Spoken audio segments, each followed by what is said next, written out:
Hello everyone and welcome to another Stratus video. In this video I will be showing you how to make some bass sounds, some of which are coming from a video that I posted. I just kind of showcased a little song that I was making, and a lot of you actually wanted to see a tutorial on how to make some of these sounds. So that's what I'm going to do. I'm also going to show you how to make a few other bass sounds that you might frequently hear in other songs. Let's get started by showing you the sounds.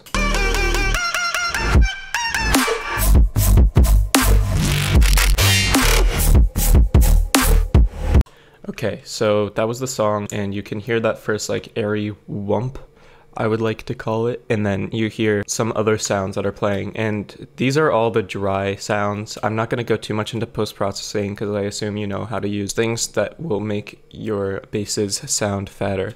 But without any post-processing, this is what it sounds like.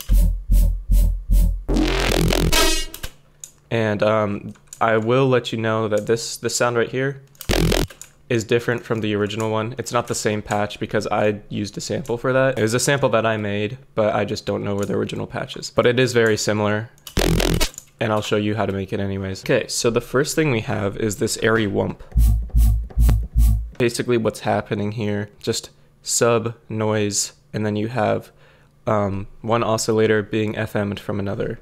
And then this LFO is just modulating this filter, this level of the oscillator B, and also the noise here. And you can see that it's just very barely being modulated. And also make sure the sub is on direct out. That'll be important for later. But you can hear that white noise is barely seeping through, but it really changes the texture of the sound. This FM,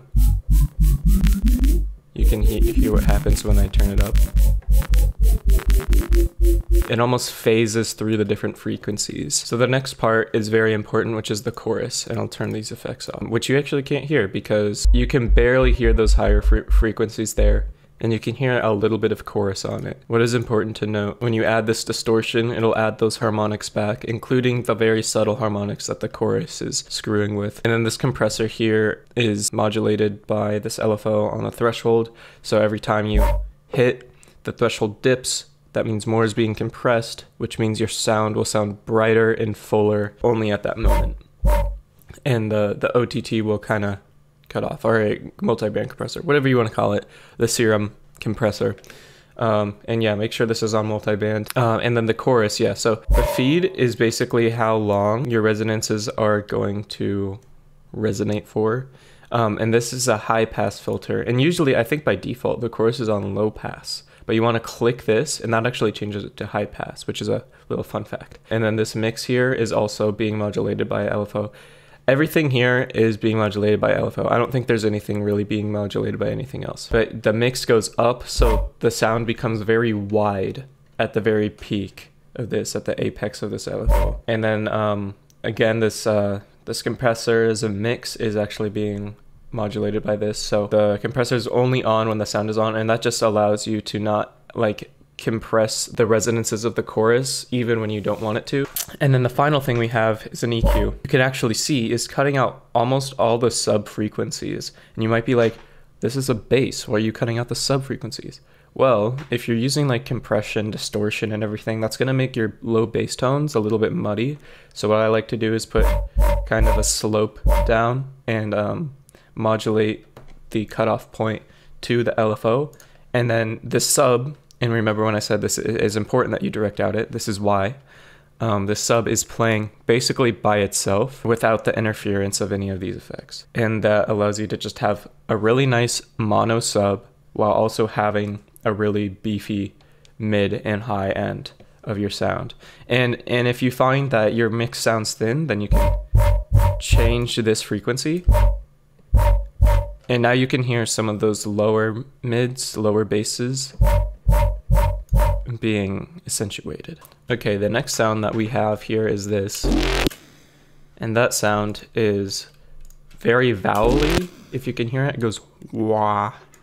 And that vowel is being caused by this LP12. And so how LP12 works is basically by taking two peaks, and you can change the peaks by modulating the cutoff and the frequency.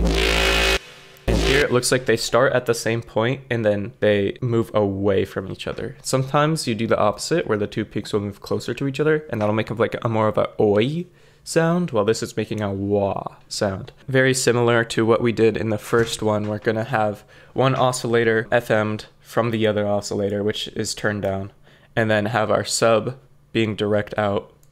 And then this is kind of a tricky one. There's a lot of stuff going on here. So the first thing we have is just a compressor to compress all those sounds. But that's just what it sounds like, pretty dry. And then this thing is a delay. And that's just basically resonating a certain frequency. And it's causing kind of a natural Combs filter. And that happens when there's like phase cancellation and a whole bunch of stuff that I'm not going to go into too much detail on. Having your feedback really high up and then like changing your left and right. Make sure this is on ping pong, by the way. Make sure this is from left and right. You can hear that Combs filter kind of kicking in.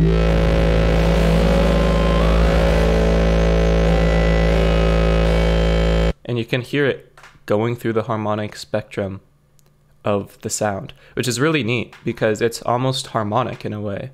And using something like a Combs filter can highlight the harmonics that are already in the song, but this is actually making the harmonics itself.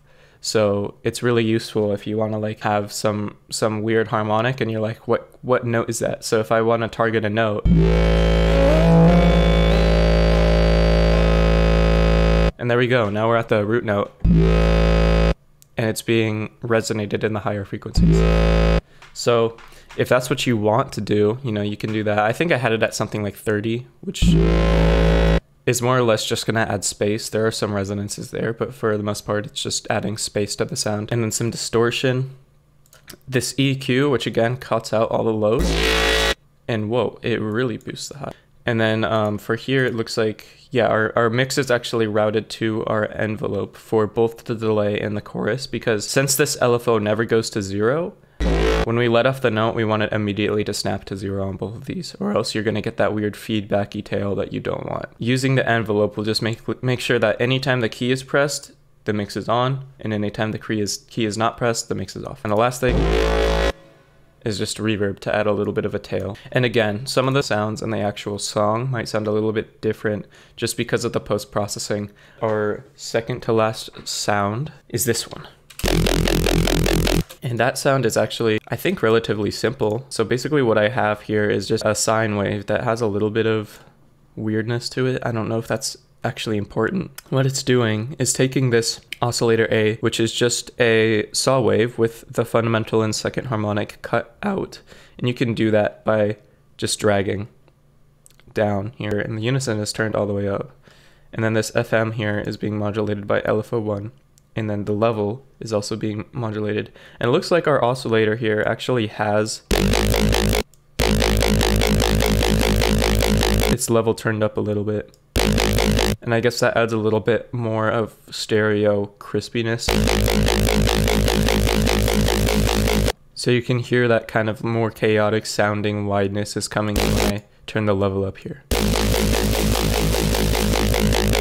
So depending on what you want your sound to do, you can mess around with that. And then again, we have our sub direct out. Again, we have distortion and then an EQ doing kind of the same thing that we've had before.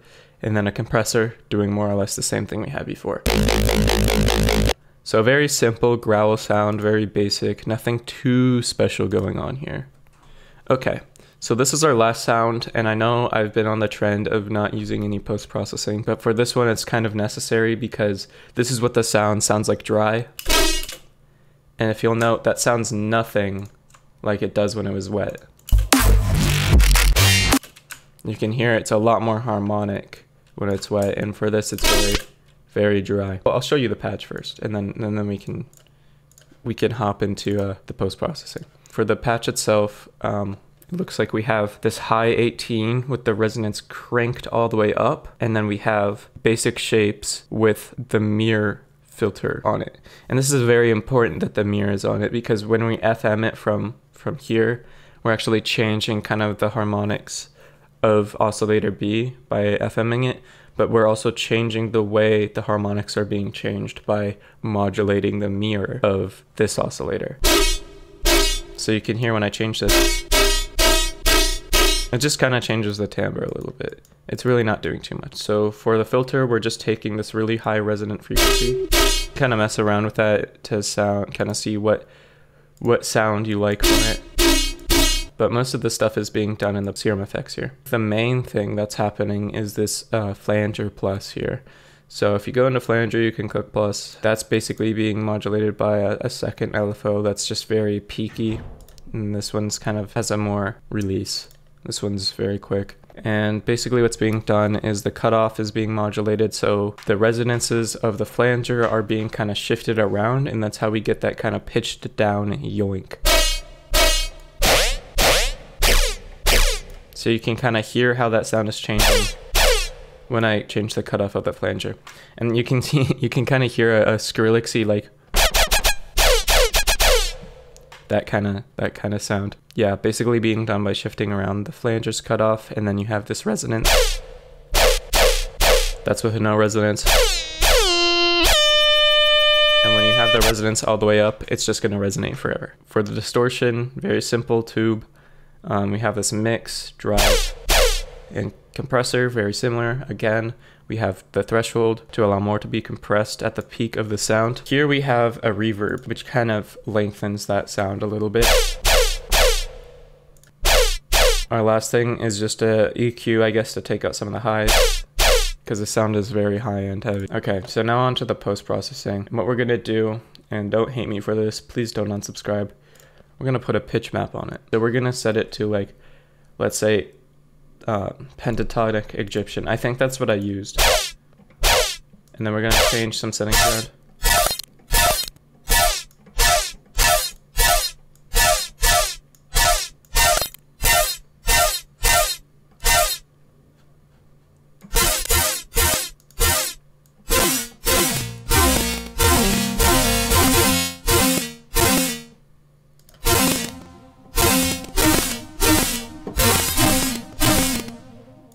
So you can kind of hear those harmonic frequencies being pitch shifted around to fit a harmonic scale. Pitch map is very nice for doing that. People tend to just be like, you're lazy for doing it. And that might be true to some aspect, but what really matters is if your sound sounds good. And if it makes it sound good, go ahead and use it. If you made it this far in the video, then congratulations, you're gonna learn some new sounds. The first one being one you may have heard in one of my videos, and it's this.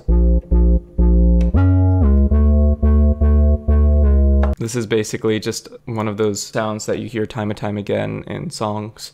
And I think it's useful to just know how to make these songs so you can incorporate it in your own music, change it in whatever way. This sound is actually very interesting on how it's made, because you can kind of tell it almost sounds like two notes playing.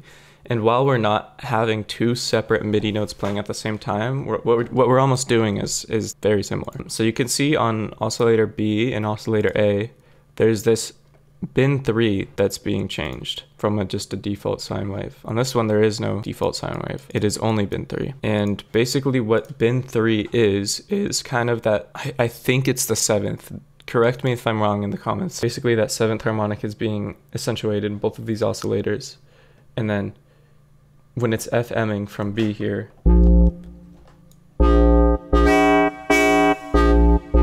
you can hear that sound. The original oscillator is also being turned on. And then we have a cutoff kind of taking out some of the highs. But if you want more of a whump sound,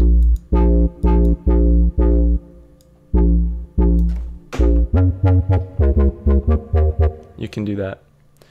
And then if you want kind of less attack, you can just turn the attack down. And that'll give you more of a hit rather than a whump. And then the post-processing, we actually have some chorus on the high end, again with this high pass filter. We have some mix on there to make sure that that stereo is only being highlighted at the very peak of the sound. Distortion only on the high end. That's done by taking the pre and then drive all the way up and then mixing it with the previous signal. Without that, we get none of those higher frequencies. Okay, this compressor, it's basically just compressing the sound. This isn't done by multiband compression. This is just the compressor. And then here we have a reverb. and you can hear that tail. If you wanted to add a reverb outside of post or in post-processing, you could do that too.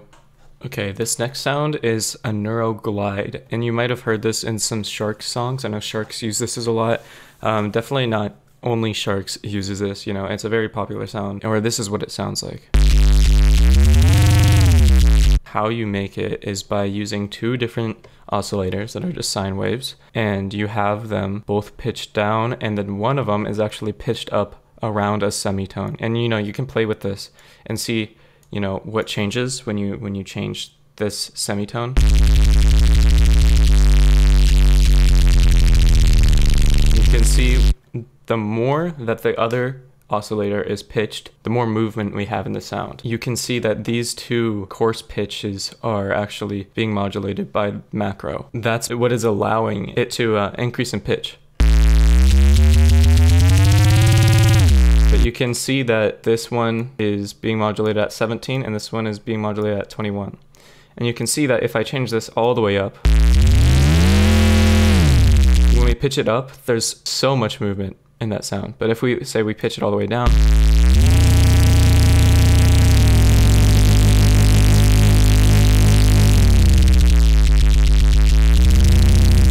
it changes with the amount of movement that's in the sound. So I think that's like a good amount of movement right there. It's a very, very good middle ground. And that's with 17 on here, and then on here it is like 14. One thing to note is this noise oscillator is on, and it's very important that this noise oscillator is on to get that like that you kind of hear. So without it, it kind of just sounds boring. And that gives it kind of that more neuro bassy glide sound. And then distortion, EQ, and then just compression, and then this EQ's low passes being modulated by the macro. You can change that around to kind of see how that sounds when you change it. I guess one more thing you could add if you wanted to is just one of these boys that just widens the sound a little bit. I like having that widened high end. Very neuro bassy and very glidey. And that's the end of the video. Thank you guys for watching. If you want to check out my Discord, there's a link on my YouTube. Go click that, join the Discord. If you want to ask me stuff, if you want feedback, if you want a promo, etc., you can find it here. I hope to talk to you. All right, I'll see you.